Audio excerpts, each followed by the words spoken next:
Yo guys, what is up? We're back with another video, and this is going to be a continuation of the maze game series, and we're going to be doing it extra simple, easy for beginners. So without further ado, let's get right into it.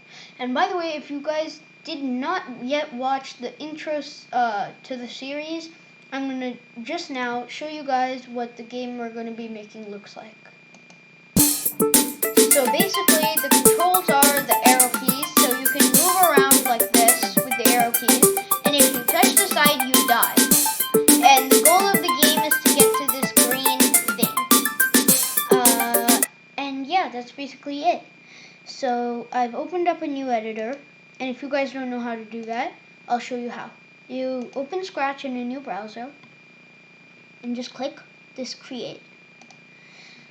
So now, what I'm going to do is change this costume to a square. Because the cat has whiskers, and when the whiskers touch the maze, the character will die. And that's not what we want. The player will get really frustrated with this. So I have made a little square. It's a little too big. We want to make it a little size, like a little smaller than this. Yeah, about this size. And click save now. And yeah, and then go into the code of this player and get a when green flag clicked. And then we on a forever and make a block and call it run. This is just going to be our script for running the game, at least the player's movements. So you guys will also see this pop up. So when this pops up, you can drag it over to the side a little bit and get an if then, and in the if then, put a key space press. But instead of space, we want the right arrow. And for the right arrow, we are going to get point in direction 90, move 10 steps. And the reason why we do this is because when the right arrow is pressed, if the right arrow key is pressed, then we're going to point in direction 90, which is basically just pointing right. And then we're going to move 10 steps. So it's basically just moving the character sideways.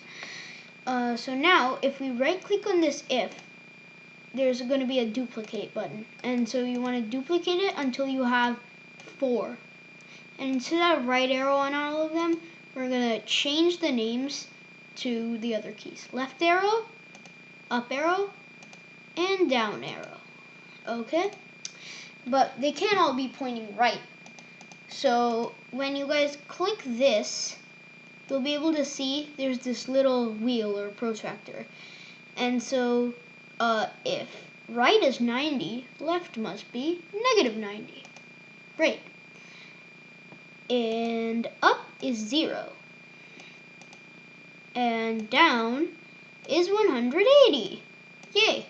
So now we have this little script, and if we try to run it, it will not work perfectly. Let me show you what I mean. We can move right just fine, but when we try to shift a different way, it totally changes our position. Why does this happen? Let me tell you. So if we go into the costumes of the player, it turns out it's not perfectly centered. And that makes it so that it's rotating around this instead of going the way it should be.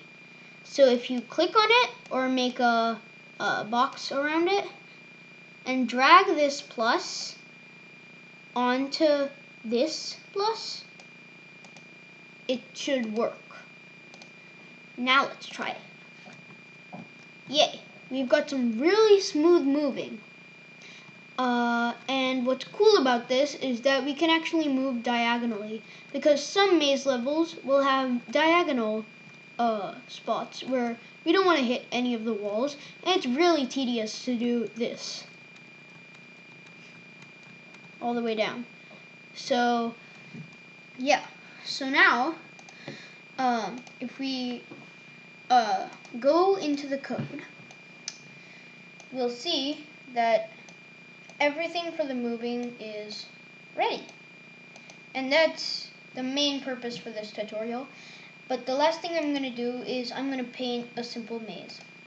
And keep in mind when you're painting your maze that when nothing should be right over your player. And the reason why is because if you do, your player will die on spawn.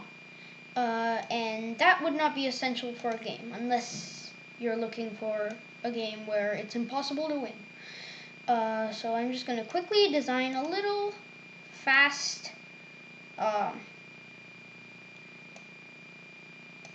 setup of a maze.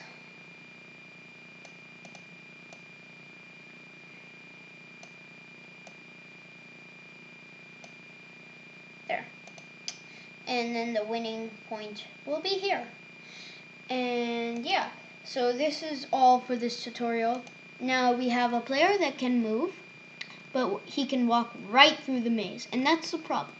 So we're going to be working on this some more in the next tutorial.